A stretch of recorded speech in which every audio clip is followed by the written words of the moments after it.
नमस्कार बच्चों, मैं अजय प्रकाश अपने YouTube चैनल सूरसती क्लासेज में आपका हार्दिक स्वागत एवं अभिनंदन करता हूं और आशा करता हूं कि आप सभी अपने घर पर स्वस्थ एवं मस्त होंगे और अपनी पढ़ाई को कंटिन्यू कर रहे होंगे। जैसा कि हम पिछली कक्षा में अलंकार पढ़े थे, पिछली कक्षा और आज की कक्षा में काफ़ी गैप है, तो आप सब सोच रहे होंगे कि सर कहाँ चले गए। तो कुछ अपरिहार्य कारणों से मैं कक्षाएँ नहीं ले पा रहा था।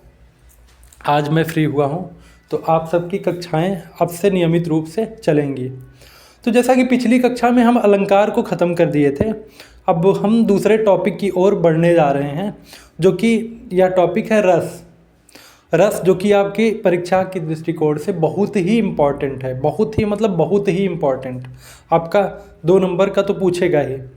तो आप इसको हमारी क्लास में सरल एवं सटीक शब्दों के माध्यम से आप रस को जानेंगे। आज की क्लास में हम रस की परिभाषा और रस के अस्थायी भाव और रस कितने रस हैं, इन सब चीज़ों को जानेंगे। तो आइए बच्चों, आज देखते हैं रस की परिभाषा एवं प्रकार। यही चीज़ आज हम जानेंगे। रस की परिभाषा में बच्चों आप जान लीजिए कि कविता, कहानी, उपन्यास तथा किसी नाटक को देख के जो भी आपके मन में अनुभूति होती है उसी को रस कहते हैं।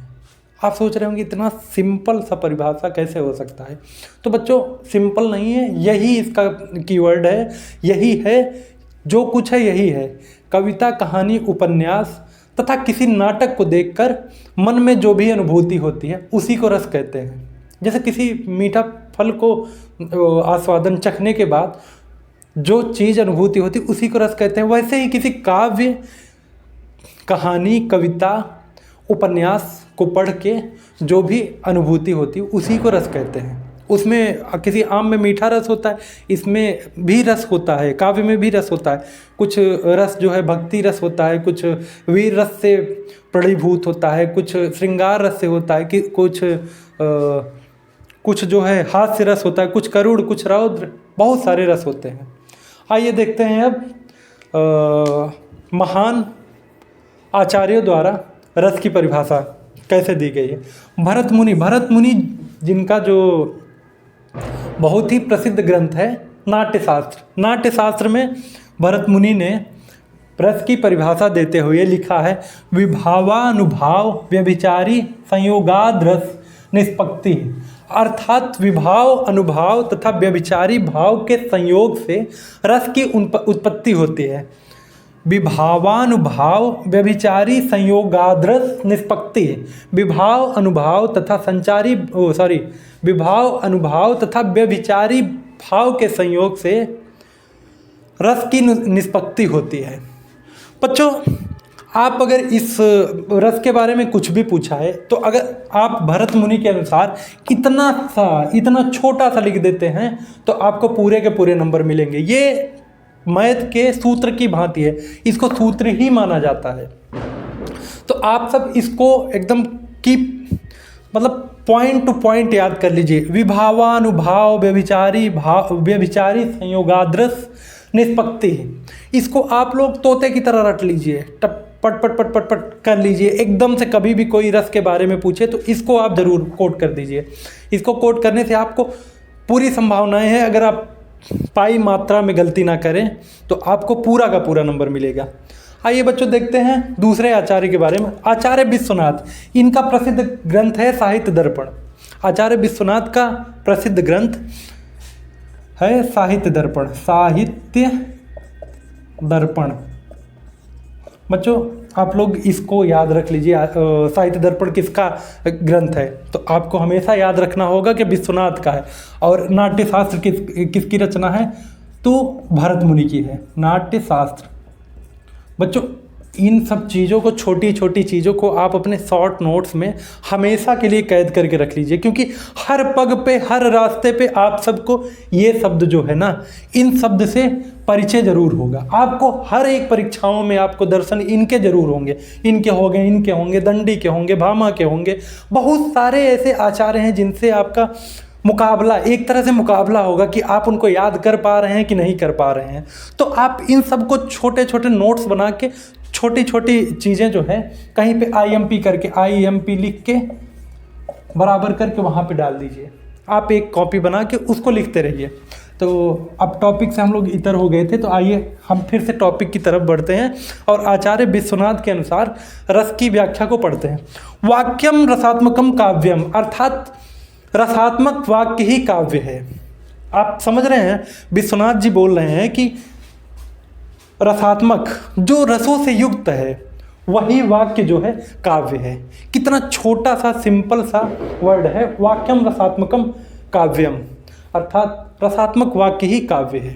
तो आप सब, मुझे उम्मीद है कि आप सब इतने सरल एवं सटीक भाषा से रस की परिभाषा को रट लिए होंगे कि अगर आपके एग्जाम में थोड़ा सा भी पूछ रहा है, कैसे भी पूछ रहा है, किसी भी कठिन भाषा में पूछ रहा है, आप सब इसी को लिखिएगा। आप देख लीजिए जितने नंबर का होगा, पॉइंट टू पॉइंट, अगर पाई मात्रा नहीं गलत किए तो आप झंडे गाड़ के आएंगे। तो बच्चों, अब परिभाषा को छोड़ के हम देखते हैं रस कितने प्रकार के हैं। आइए देखते हैं रस के प्रकार। रस मूलतः बच्चों 9 प्रकार के हैं। कितने प्रकार के? 9 प्रकार के हैं। रस जो है 9 प्रकार के हैं, परंतु इसमें 1-2 रस और जोड़े जा सकते हैं, जैसे भक्ति है और वात्सल्य है। तो इन दोनों को मिला के रस 11 प्रकार के हो जाते हैं। आइए देखते हैं बच्चों रस के बारे में। रस की परिभाषा, प्रकार रस 9 प्रकार के मूलतः हैं। कितने प्रकार के बच्चों? 9 प्रकार के रस हैं। 9 श्रृंगार रस, दूसरा है हास्य रस, तीसरा है वीर रस, चौथा करुण रस।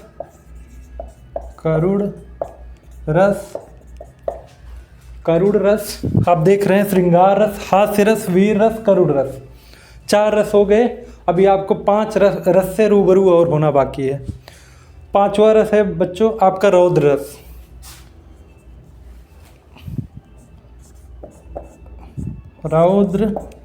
रस। पांचवा रौद्र रस हो गया बच्चों। छठा है आपका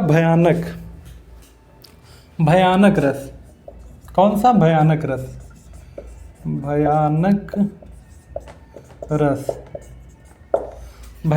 7वां भयानक रस हो गया। 1 2 3 4 5 6 छठा भयानक रस। 7वां जो है विभत्स रस।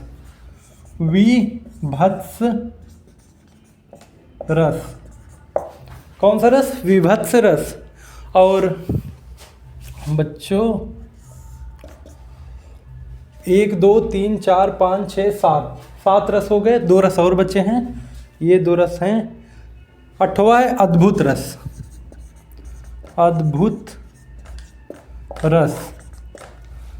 और 9वां है बच्चों शांत रस। ये मेन 9 प्रकार के रस हैं। और बच्चों 2 प्रकार के और रस हैं। उन दोनों को प्रकार जानने से पहले हम इसके अस्थाई भाव को जान लेते हैं, उसके बाद दोनों रस को हम डिस्कस कर लेंगे। श्रृंगार रस का बच्चों अस्थाई भाव है रति। श्रृंगार रस का रति है। हास्य रस का हास है। वीर रस का बच्चों उत्साह। जब कभी किसी काव्य को पढ़ते हुए हमको उत्साह से एकदम लैस हो जाते हैं, उसी को वीर रस कहते हैं। मैं वीर रस पढ़ के मुझसे रहा नहीं गया, इसलिए मैं परिभाषा बता दिया। बाकी परिभाषाएं कल वाली क्लास में आपको सारी परिभाषाएं, सारे उदाहरण आपको याद करवाए जाएंगे। पढ़ाए नहीं, आपको याद करवाए जाएंगे। बच्चों आप सब क्लास में बने रहिए, लाइक सब्सक्राइब एवं कमेंट करते रहिए क्लास में। आपका छोटा सा कमेंट जो है ना, मुझे एनर्जी से एकदम परिपूर्ण कर देता है। तो आप सब क्लास को देखते रहिए और आइए पढ़ते हैं। करुण रस का अस्थाई भाव है बच्चों शोक। क्या है? शोक। शोक। रौद्र का है क्रोध। रौद्र रूप, आपने सुना होगा रौद्र रूप। रौद्र को क्रोध, अस्थाई भाव क्रोध है। और भयानक रस का है बच्चों भय। भय, भयानक का भय। विभत्स का जुगुप्सा। जुगुप्सा, जुगुप्सा आपने देख लिया बच्चों। अब हम देखते हैं अद्भुत रस। अद्भुत रस का जो है विस्मय है।